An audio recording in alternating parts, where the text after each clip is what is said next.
Gearí a Gaeilge, Caide mar taisibh. Is me sé Gaeilge domagan. Is leachtar le Gaeilge me in ollscoil.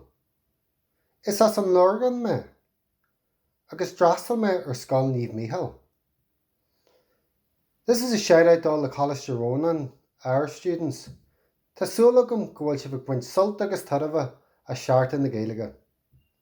The whole point of Seachtain na Gaeilge is to promote the use of Irish and to use whatever Irish you have yourself.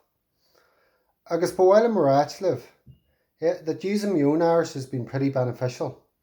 When I think back to all the friends I've made through the language, when I think back to the many summers spent in Donegal at the Gaeltacht, and now the fact that I get to work through Irish day in, day out in the university.